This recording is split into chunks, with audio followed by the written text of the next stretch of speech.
Hey folks, it's Scott, the hippie. That's right. Dr. Groovy, got my Groovy bling on all the way from somewhere in Taiwan or something. It's like $1.12, so it has to be real. All these diamonds, you bet. Okay, so anytime I'm sitting on the floor, that means it's easy day and we're doing acoustic stuff. You can transfer it to whatever you wish. Today these chords are the ones that you can actually take regular chords and move them all around the neck, and I will show you which chords can be done that way, and of course certain ones that you wouldn't want to.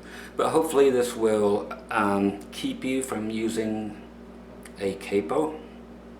Not that there's anything wrong with that, is there? Who cares? If you got it, whatever. Anything that gets you through the day. Okay, so let's just get down here to the guitar, because that's all you're interested in, and it should be all you're interested in for your entire life. Okay, so what we're going to do again are take chords that you can move anywhere on the guitar and it will still be musically valid, or you can do something with it. One of the most useful, I'll take the three easiest one first. Let's go with the A chord, okay? And I want you to use the one finger version of it, okay? Some of you will do this, which is proper. But for today's thing, let's do this. And just go up to the B string and we'll stop there. Okay? The G string will name what chord it is. The only time we're going to be able to use the A string is when we're playing an A chord. Everything after this goes away, the A string. So you get, those are the strings we're going to use. I'm going to check my tuning. There it is.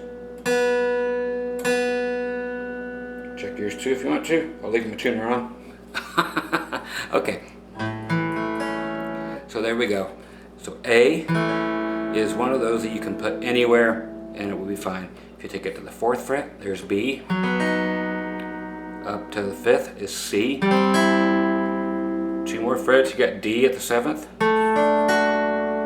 And up here at the 9th, you got E. Again, whatever note is on the G string, that's the name of the chord. 1 more fret, up to the 10th is your F. 12th is G. And 14th is back to the A. You can use your low E string, or your low A string again. Okay? So there you go. You're like, why would I want to do that? Okay, because there's...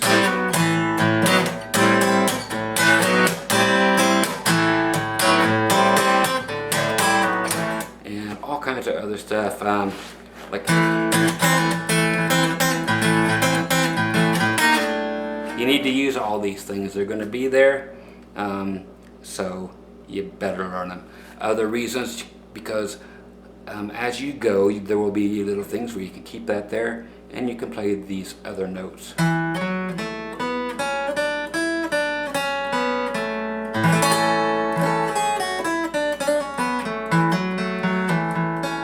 Then you want to go to D and still use that same stuff.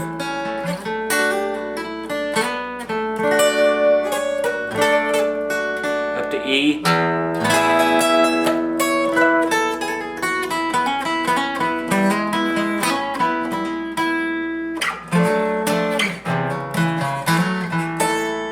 Okay, so same thing, and you'll get your same little lead things I was just doing, and you just move it to where it needs to be, so all of your chords can be done that way. Every chord in the world can be played with one finger.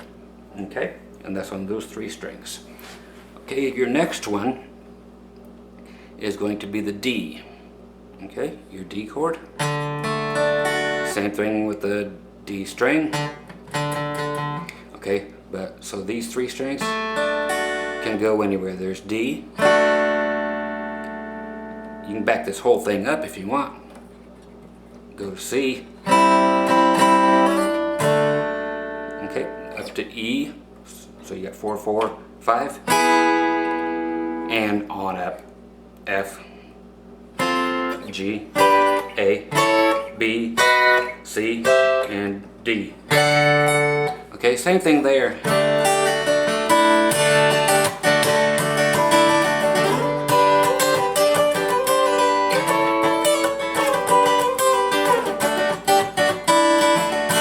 Okay, so these mobile chords can just go anywhere. Okay, another great one. This here I will explain, and it will go right into the next one. This is F. Okay, so if you take an F chord, see it's so far the biggest chord you have because you're actually using 4 strings. And it gets bigger here in a little bit. Stand back, I don't know how big this thing's going to get. Alright. And your high E string or your D string will determine the name of the chord. Before in the D shape, it was the B string that will determine the name of the chord. Okay, so back to F. There's the F on your high E string. So there's the F, F sharp, G, G sharp, A sharp, B, C, C sharp, D, D sharp, E, back to F. And again, you can do anything you want with your pinky here.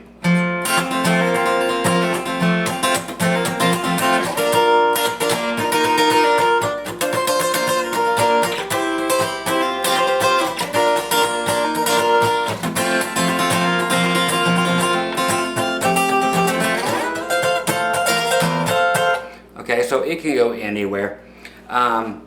So that's another one of those. Now, what this one actually is 3/4 of a bar chord. Okay, so you have, so the only thing you're missing is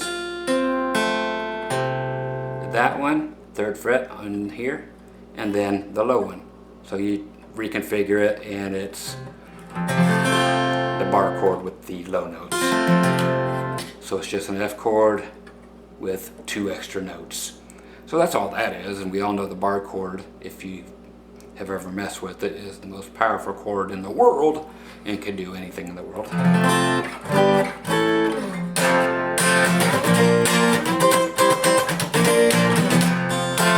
Okay, so that one will go anywhere.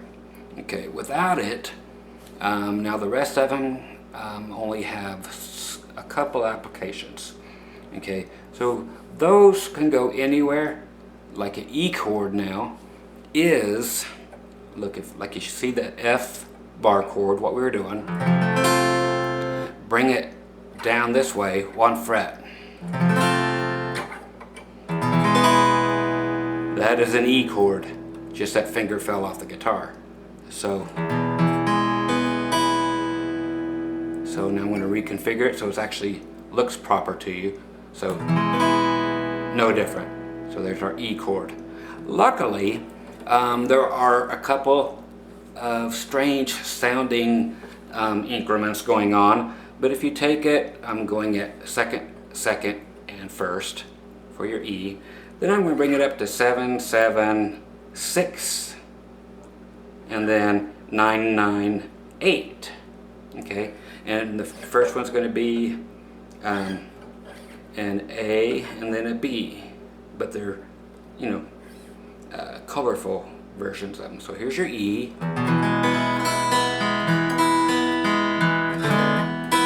And you can also take this, 2 fingers that look like they're glued together, bring them down this way, 1 whole fret each. 1 whole string each.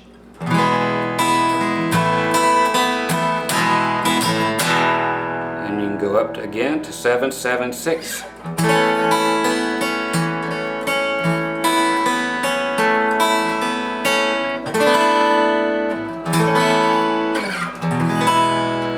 Now we go to 9, 9, 8.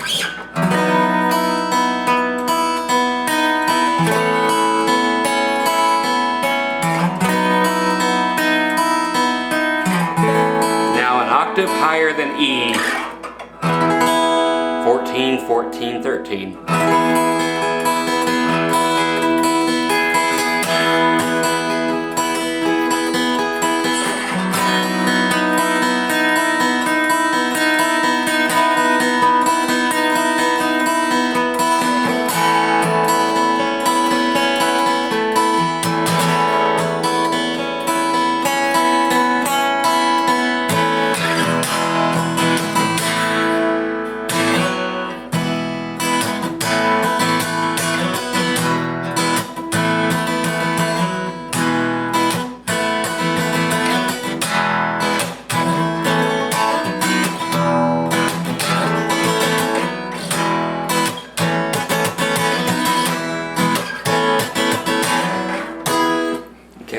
So that one has a couple places it can go. It can't go anywhere else. But if you're not making a whole bar chord out of it and you're using the E chord and you want something really cool, that's very cool. Okay? So again, we got the A, the D, the F totally in its full format, which is a bar chord, which can go anywhere. Those are all the ones that can consider actually being mobile. It means you can drive them all the way up and down the street here. E, you just have 3 places. G has nothing. There's really nothing you can do with it except for this. You can actually take the 2 fingers here that are glued like these, go down a string with each one, and then go down another string. So you're going from a version. So here's G. Now we got C suspended second if we go down. And now if we go down again, we got F. Got an F2. Okay, so this here's actually taken from a back in Indiana, my hometown, a little John Cougar Mellencamp thing.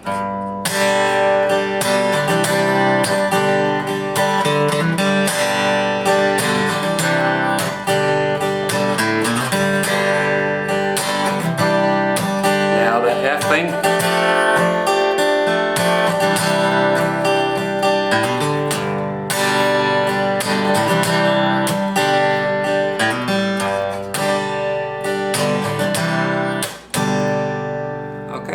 So those are the ones we can actually move around. Beyond that, not a whole bunch.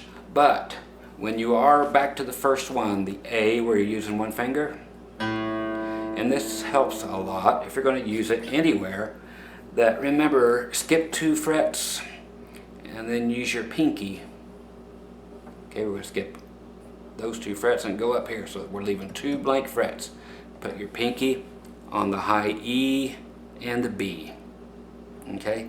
Yeah, looks like Dio's devil horns if I take them off the guitar. That way you know you got it right. But it adds some sparkly high end there that's not usually associated with. Listen to this.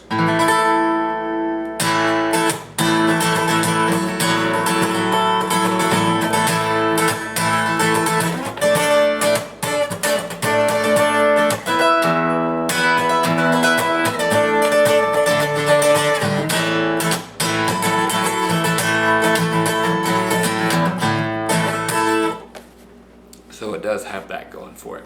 So just a few little things for you to muddle around with. Okay? Always trying to give you a little something extra.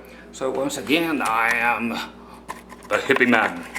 Dr. Groovy Scott Grove, groovymusiclessons.com. You can head over there for some free lessons or some paid lessons. Help get me through kindergarten. Okay? So just stop by, say hey, set the place on fire, and run out. Don't yell fire in a crowded theater, though. I might happen to be there. I don't want to burn up. Talk to you soon, guys. Bye.